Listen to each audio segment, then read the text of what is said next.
everyone, Melinda Farrell here at the SCG for the first ODI between Australia and India, the first match of India's tour. Well, during the match, I asked you to send me your nominees for the good, the bad and the ugly of this match. And a lot of you sent some in. I'm so grateful for all of them. Apologies if I don't get to yours. I'll get through as many as I can, but hopefully if you don't get on here this time around, I will get to you at some point during this series. So, first up, the good. Well, Ankush Goyal tweeted, Pandya's man of the match performance will be the good.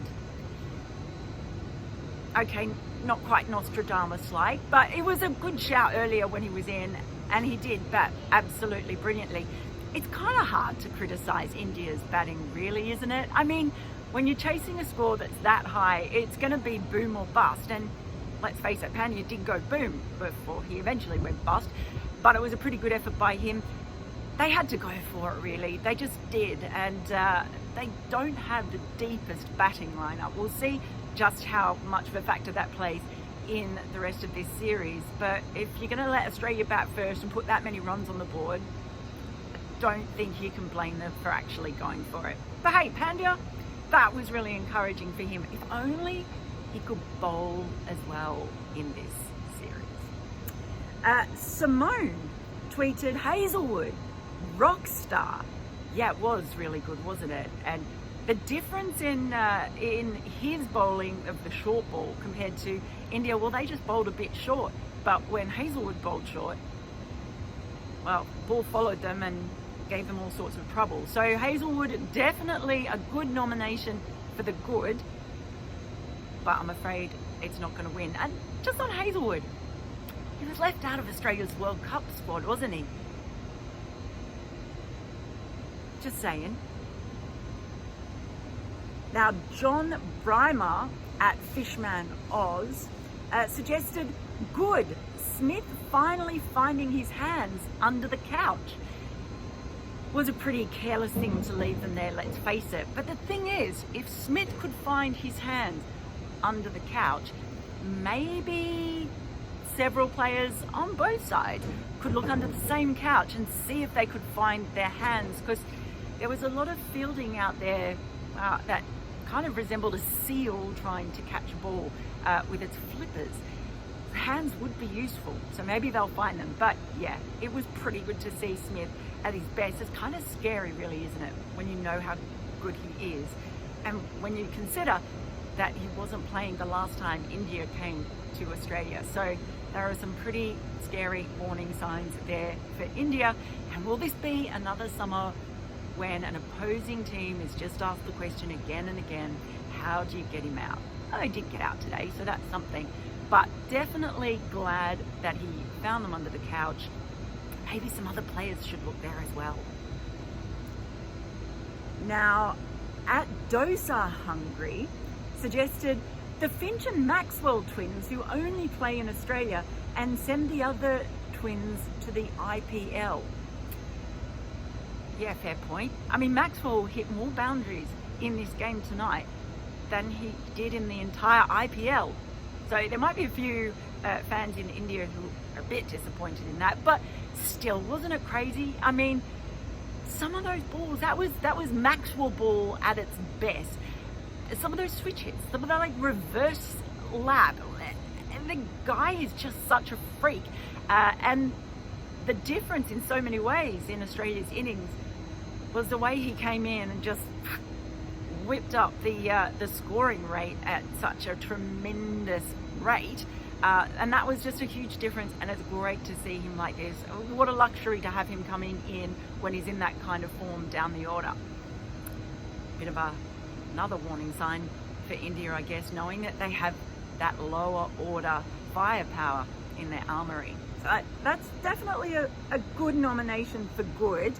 Now, at Island Express and at Varun Vaiti both suggest a really good nomination in my book. Island Express says that Aaron Finch mustache might get nominated in all three categories, for me a thing of beauty. And Varun says Finch's tash, good, would even say great. I'm with you on that one. I think Finch's tash Not just the tash, it was the tash combined with the cap that had the extra add-on of the chewing gum. That really was a thing of beauty, and long may it stay. Beyond Movember, great cause, but I think we should start a campaign, a strong campaign for Finch to keep the tash. Definitely good, high scoring on the good, but the winner goes to the Robins from Oz and Nolan Forever, who have both suggested crowds back at the cricket. More than 17,000 people here at the SCG, and it's one of those things, it wasn't the cheering that I realised I'd missed. No, it was in between the cheering. It was that quiet hum and chatter, cricket chatter, that you hear at a ground. That was so great. Wasn't it great to see crowds here? So for me, that is absolutely the winner of the good category. So awesome to see people back at the cricket. The winner. Now the bad. Well, Maze suggests poor bowling by India. Okay, sure, it wasn't great, but I think the real problem for India is that they've only got 5 bowlers. And when you've only got 5 bowlers and one's not having a great day, or 2 aren't having a great day, well, where do you go to for options? And like I said about Hardik Pandya, well, India really missed having him to turn to as a 6th bowling option. Just a thing to think about. What if someone like Shami or Bumrah gets an injury? That would make things even harder. So, yeah, the bowling wasn't great, a bit too short. They gave them too much width at times, but I really think that the big problem for them is that they don't have that 6th bowling option to turn to. How they manage their bowlers is going to be so important through this series, but also the tour in general.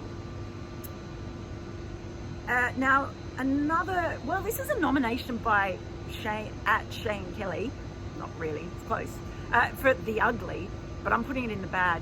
The catching and fielding by both teams. Even though they have been able to train, I think quarantine has made a huge difference. Also, at Deep Barrett says the bad, fielding both teams, but especially India. It's a pretty good nomination for bad. It was pretty bad from both sides. And the thing is, Virat Kohli can't even get angry at the other members of his team who dropped catches or were pretty sloppy in their ground fielding. And don't forget, Australia was really sloppy in some of their fielding, especially early on as well. But Virat Kohli was standing up when the ball basically went almost between his legs, his feet. So I'm not sure how much of a go he can have at his own team. Quarantine, yeah, maybe that played a part in it. I don't know. I reckon that maybe you can still do training drills when you're quarantining. I don't know. They've been practicing a lot. But yeah, the fielding, it was generally bad. It was so bad that it was almost good. It was Keystone Cop stuff, really. But that's a good nomination for bad. You know, that was going to be my winner, but I changed my mind. And at Barty77, at Robbie McKinlay, and at Danny Franklin all suggested the appalling slow over rates. As Danny said, if there's no punishment for it, match referee David Boone also gets a nomination for bad. Yeah, it was really, I mean, whole civilisations have risen and fallen faster than it took India to bowl their 50 overs.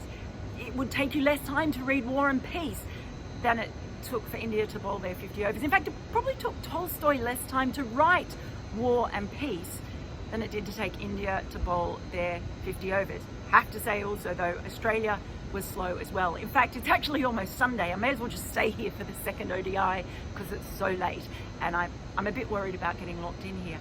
It was ridiculous. It was so slow. What will happen?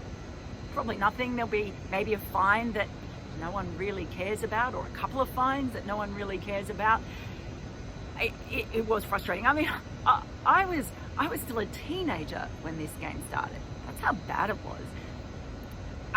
I do sort of want to say though, it does feel a bit churlish, just in that I'm pretty happy to be here. So after wanting cricket to be back for so long, international cricket to be back for so long, it does feel a bit churlish of me to be so annoyed about the slow over rates. But you know what?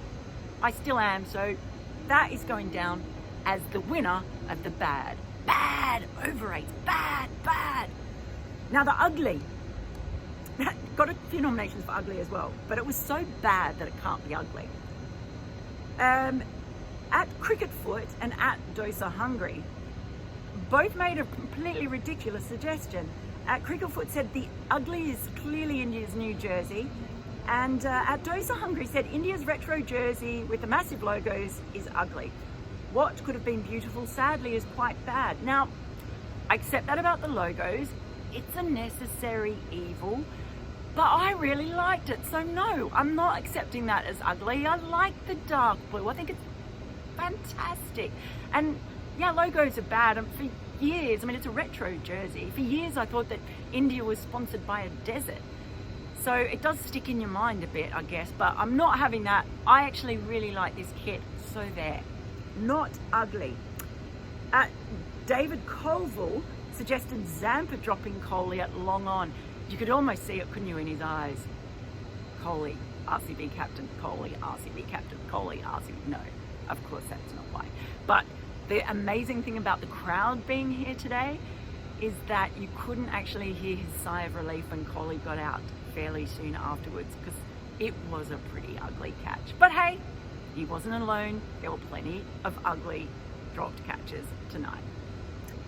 So that's not going to win. And then at Scrunchy, who, nice name, suggested the ugly is Stark bowling 11 deliveries in his first over.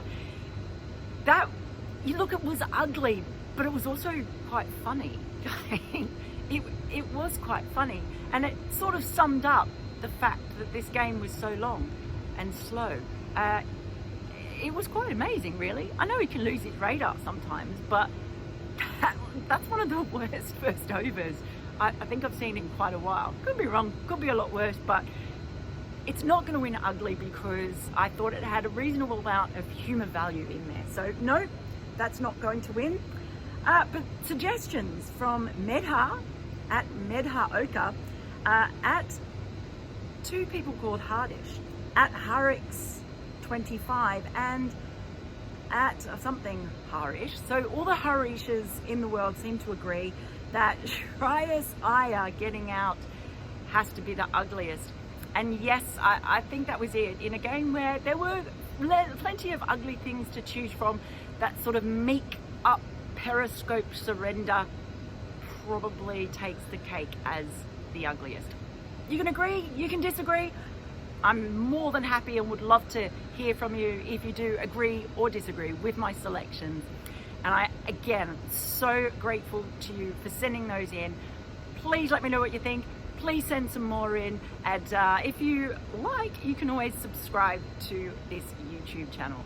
Look forward to seeing you back here in about 12 hours. See ya.